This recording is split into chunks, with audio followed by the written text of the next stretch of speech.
जिसमें I was in US UK south Africa for around 4 years। Schooling मेरा partially Poona में हुआ, पार्शली संभाजी नगर में हुआ, छत्रपति संभाजी नगर।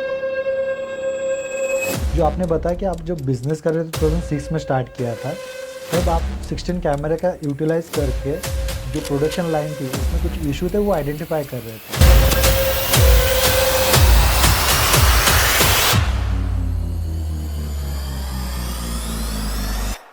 सो वहाँ पे मेरा ग्रेजुएशन कंप्लीट हुआ till 2001। So 2001 I graduated. Welcome to Chasing Growth Amol ji. Thank you. So आपकी जो जर्नी रही है स्कूलिंग कॉलेज, वो हमारे ऑडियंस को बताइए कैसी थी।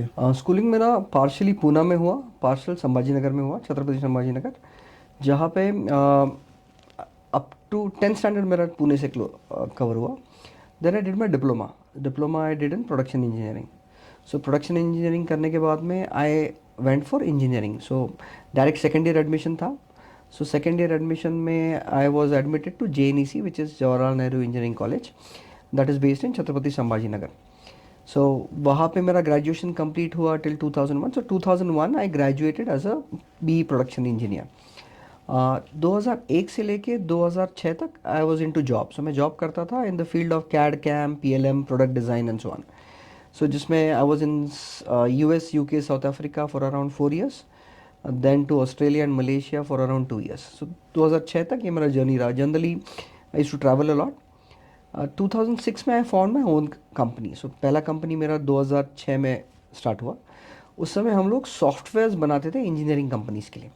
सो जैसे कि बजाज ऑटो, टाटा मोटर्स, उनके लिए सॉफ्टवेयर्स बनाते थे, जैसे camera based visual inspection system. So with the help of around 16 कैमराओं से हम लोग 3 व्हीलर की चासी चेक करते थे for missing parts, missing welds, missing defects and so on. So इस तरह से हमारा जर्नी स्टार्ट हुआ इन 2006। 2006 से 2008-9 तक we started with 3 people team. We went up to around 90+ people in a small town. So उसके बाद में इन रिसेशन 2008 से 2009 में there was a automotive recession which had happened. So we faced a loss of around 90 lakhs or so. By 2010 2011 we covered the losses. So this was our first dip and rise. Post that I shifted to Pune.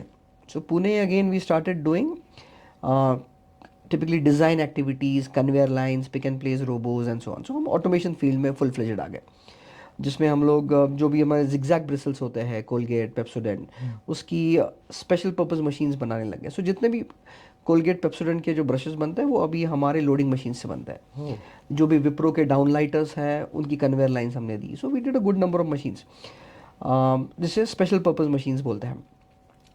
In those machines typically जैसे food industry में देखेंगे तो cream roll filling machines, around 300 odd machines बनाने के बाद में we figured out that we need to do something in product line, because automation line जो है वो थोड़ा सैचुरेट हो रहा था। And that's why we entered into product of air purifiers that we going to discuss today.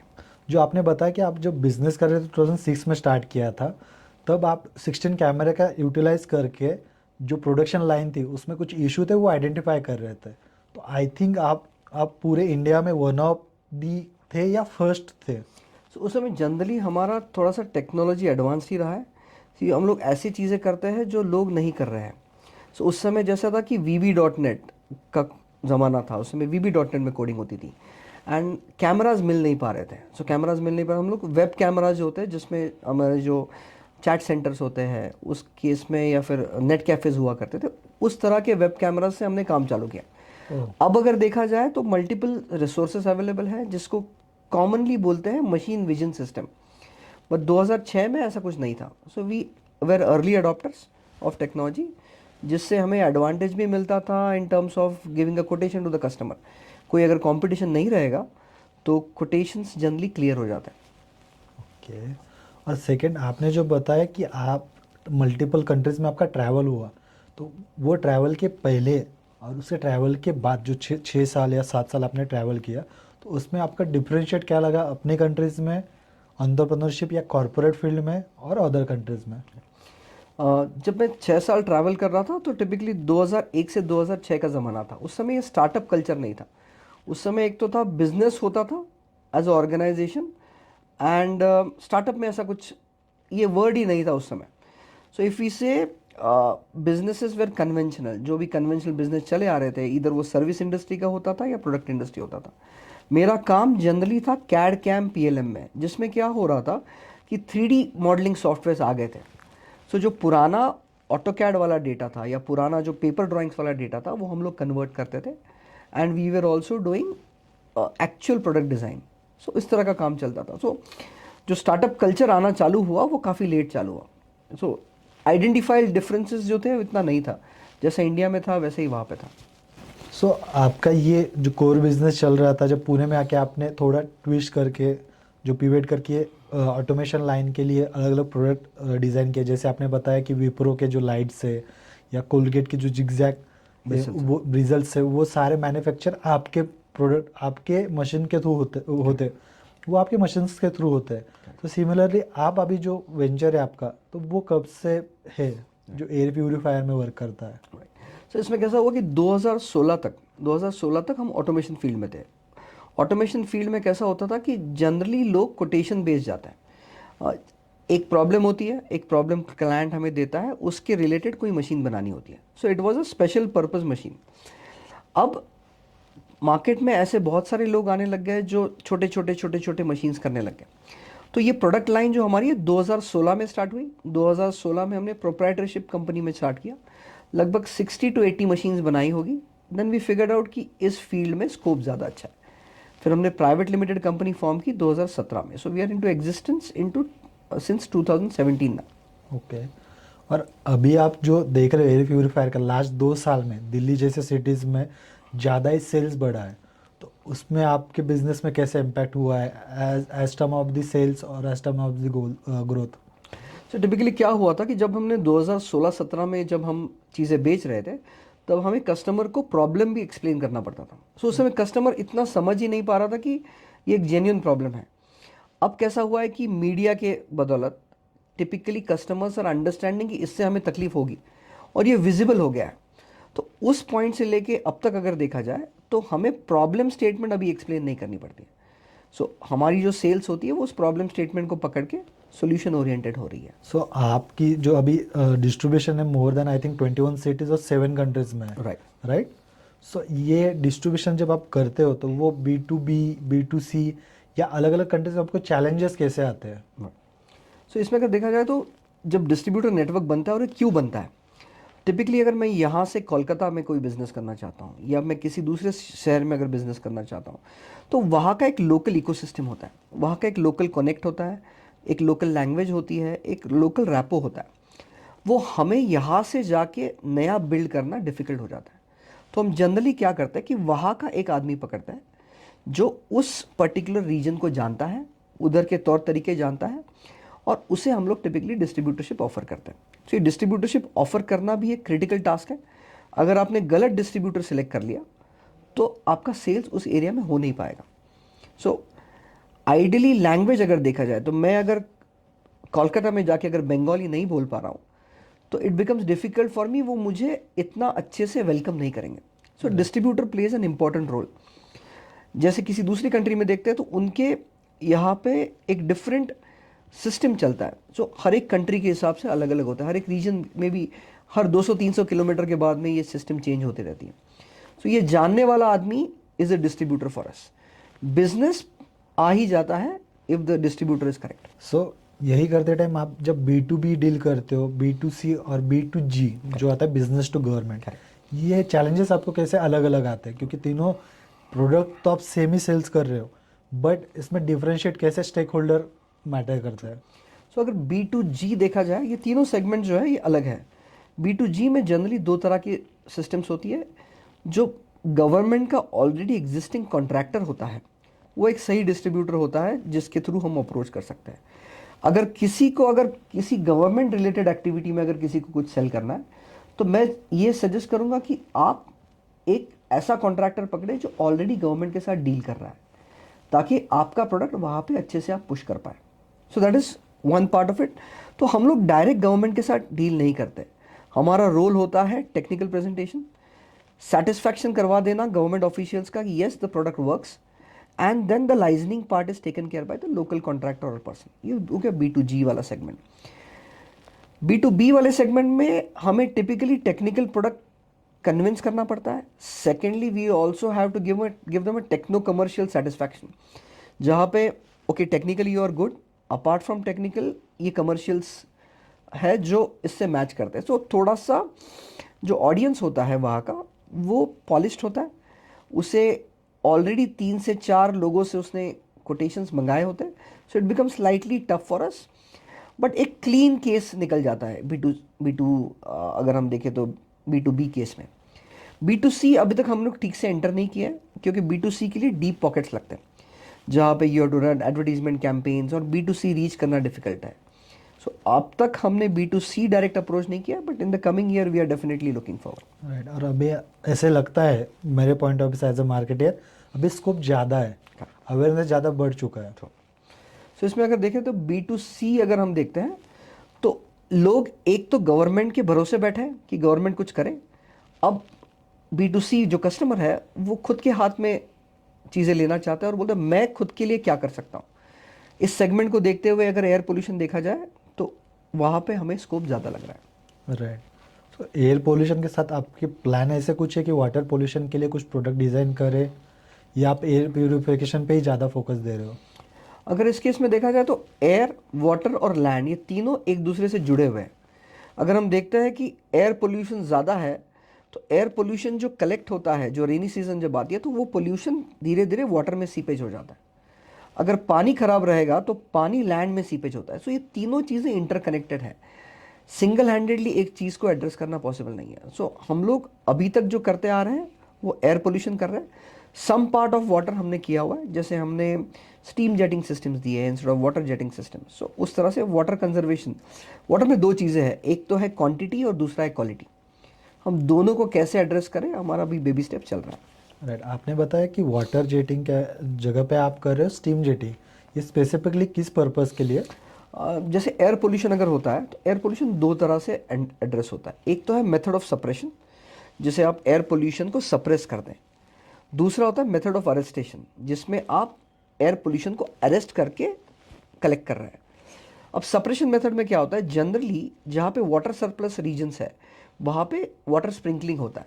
जब हम water sprinkling करते हैं तो वे काफ़ी अमाउंट ऑफ वाटर वेस्टेज होता है, जो सप्रेशन मेथड के लिए यूज़ होता है. अब ये जो पानी वेस्ट हो रहा है इसके जगह पे हम लोग स्टीम जेटिंग कर रहे हैं. तो स्टीम में क्या होता है, टिपिकली 95% पानी बचता है. राइट.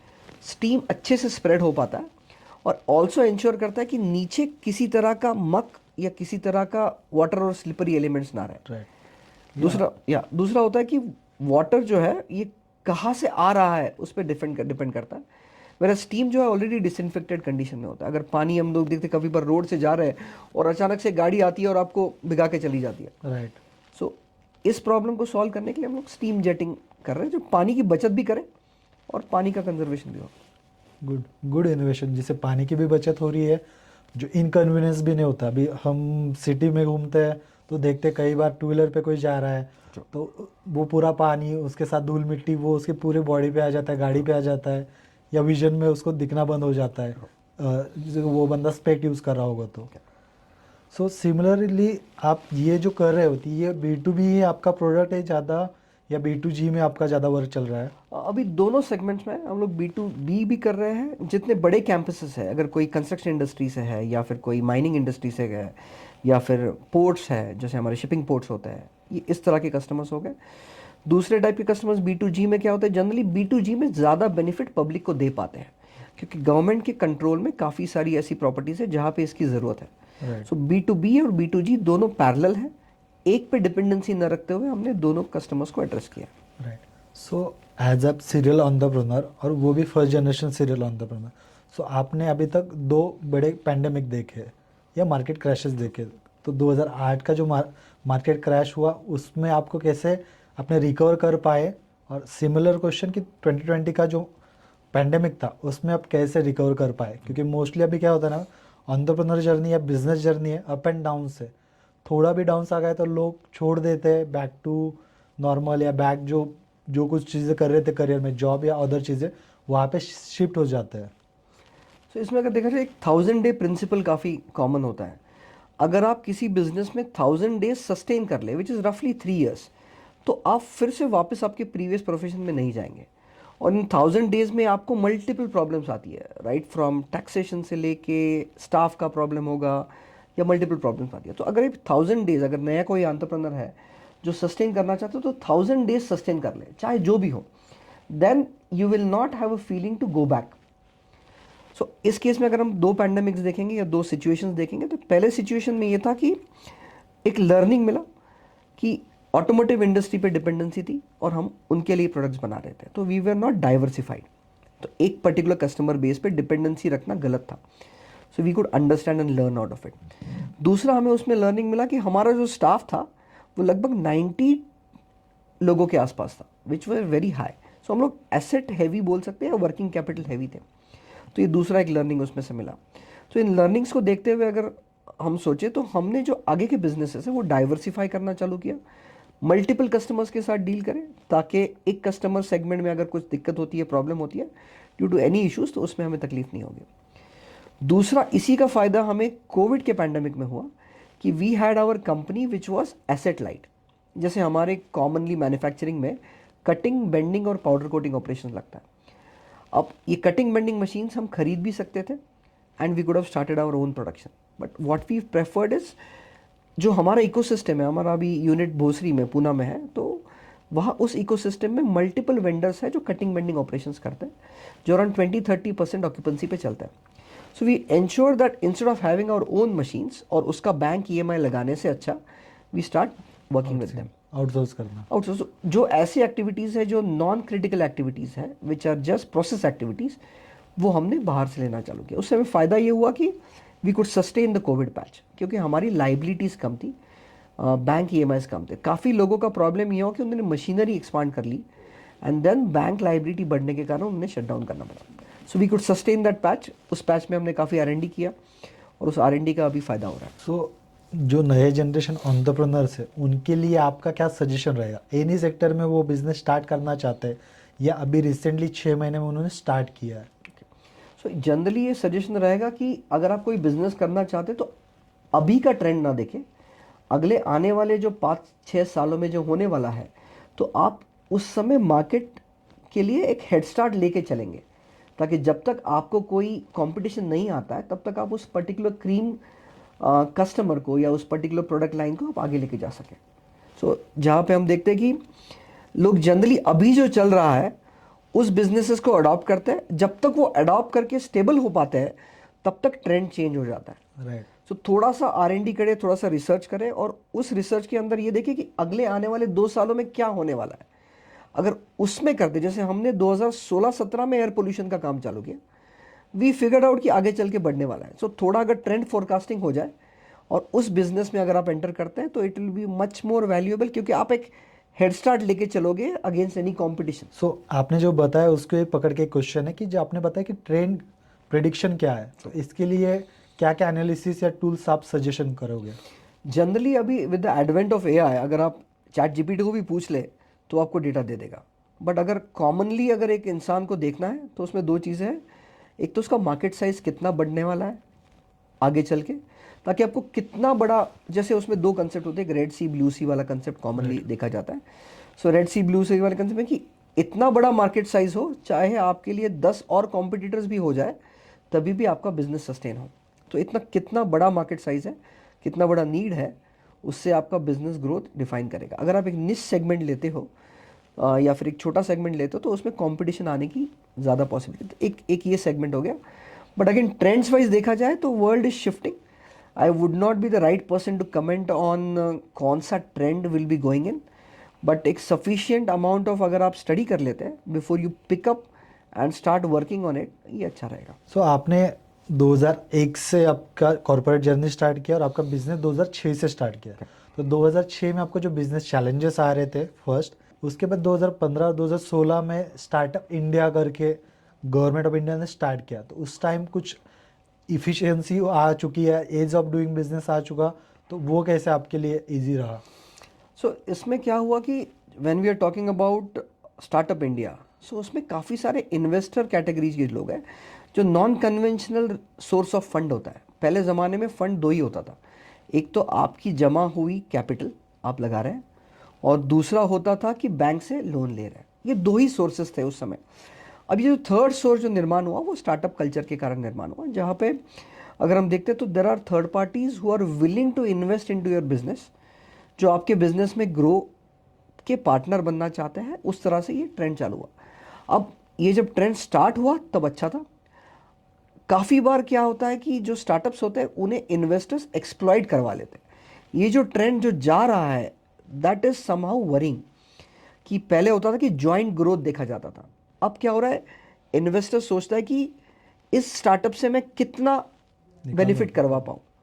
तो ये जो ट्रेंड अगर हम इंडियन इकोसिस्टम में, स्टार्टअप इकोसिस्टम में और अगर यूएस इकोसिस्टम में देखते हैं तो ये फ़र्क होता है, जहाँ पे जॉइंट ग्रोथ देखा जाता है एक जगह पे और दूसरी जगह पे how much max can I make.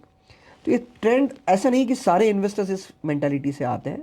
There are good number of investors who come from a mentality जहाँ पे they are genuinely willing to support a venture and grow along with it. Similarly जैसे 2020 और 21 के बाद है ना, shark tank आया, तो शार्क टैंक आते ही सारे घरों में डिस्कशन हो रहा है कि कितना सेल हो रहा है, सेल्स क्या है, मार्केटिंग क्या है, कॉस्ट पर वैल्यू क्या है। तो इसके बाद आपने क्या बूम देखा मार्केट में या एंटरप्रेन्योर जर्नी में? सो टिपिकली क्या हुआ कि लोगों को इन टर्मिनोलॉजीज की नॉलेज आ गई।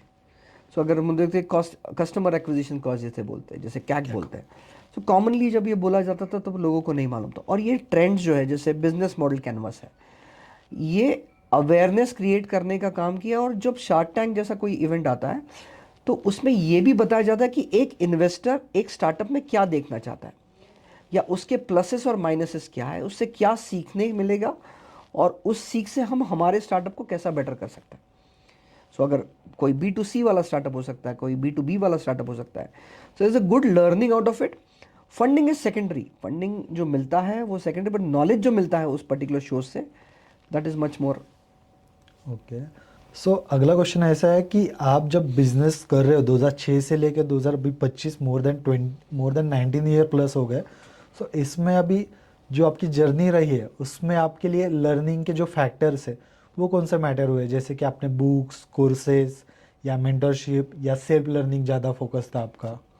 सो इस केस में क्या है कि दो तीन तरह के पैटर्न्स होते हैं जहाँ पे हम देखते हैं कि आ, आपको आप खुद को आपको कितना अपग्रेड करवा के ले सकता है। When you are upgrading your own self, ये मल्टीपल मेथड से होता है। ये एक होता है कि अब सेल्फ लर्निंग से होता है, काफ़ी बार आपको बिजनेस सर्कमस्टेंसेस कुछ सिखा जाता है, ये सेकंड होता है। तीसरा होता है कि अगर आप कोई कोर्सेज लेते हैं तो लर्निंग शुड नेवर स्टॉप। अगर आप ये समझने लग गए कि आपको सब आता है तो वो नहीं होगा। So when you are saying learning should never stop, तो टिपिकली बुक्स का फ़ायदा होता है। सो काफ़ी बार कुछ ऐसे बुक्स होते हैं, जैसे जब मैंने बिजनेस स्टार्ट किया था तब फर्स्ट टाइम 2006 में तो रिच डैड पुअर डैड नाम की एक बुक आती थी। रॉबर्ट उसमें एक स्टार्टअप रिलेटेड बुक थी जिसमें ये बताया गया था कि आप जब बिजनेस स्टार्ट कर रहे हैं तब आपका इनकम स्टॉप हो रहा है, आपका एक्सपेंसेस चालू हो रहा है, और किस स्पीड से आप डिसीजन लेते हैं। इट इज़ स्टार्टअप, और इसमें अगर देखा जाए तो it is like a race car driving. आप कितने जल्दी मिस्टेक करते हैं, उस मिस्टेक को जितने जल्दी करेक्ट कर पाते हैं। सो ऐसे मल्टीपल चीज़ें इन बुक से सीखने को मिलती है जो अगर हम इम्प्लीमेंट कर पाए तो इट इज़ गुड। मेजरली जो सीखने को मिला है that is networking.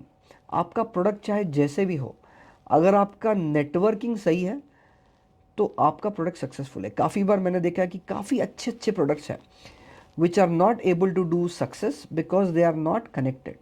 So apart from your product you should also focus on networking. जितना आप नेटवर्किंग करते हैं, जितने सही लोगों से आप जुड़ते हैं, शायद ऐसा होता है कि काफ़ी बार आप गलत लोगों को अप्रोच हो जाते हैं, बट कीप एक्सप्लोरिंग। जहाँ पे अगर आपका नेटवर्क सही रहे तो आपके बिजनेस को मल्टीप्लाई करने में कोई नहीं रोक सकता। सो अमोल जी, आपके लिए ग्रोथ कितना मायने रखता है और ग्रोथ वर्ड आते ही आपके दिमाग में क्या आता है? मेरे लिए ग्रोथ दो तरह का होता है। एक तो वो ग्रोथ होता है जो हम फाइनेंशियली कैलकुलेट कर पाए, ठीक है, इतना टर्नओवर था, इतने टर्नओवर से हम इतने टर्नओवर तक पहुंच गए। दूसरी तरह का ग्रोथ होता है कि आप कितने लाइफ्स को टच कर पाए, कि आपकी वजह से कितने लोगों को बेनिफिट होता है। सो मेरे लिए ग्रोथ है फाइनेंशियली तो डेफिनेटली है, बट ज़्यादा से ज़्यादा ग्रोथ का अगर हम पैरामीटर देखा जाए तो वो पैरामीटर है कि मेरी वजह से कितने लोगों की लाइफ में सुधारना हो रही है। सो ये जितने ज़्यादा लोगों तक पहुंच पाएगा, इस प्रोडक्ट देखिए या कोई एक्टिविटी देखिए, तो दैट इज़ मेरे मायने में ग्रोथ ज़्यादा है. अब ये ग्रोथ इज़ डायरेक्टली और indirectly tangible with financial revenues. जितना ज़्यादा रेवेन्यू होगा, जितना ज़्यादा सेल होगा, उतना मैं ज़्यादा लोगों तक पहुंच पाऊंगा. सो इफ़ इसे अगर देखा जाए, आज की हिस्ट्री में भी अगर देखा जाए, तो people are remembered for the number of lives they have touched. आज से पहले बहुत अमीर लोग हो चुके हैं, बट कितने लोग याद रहते हैं?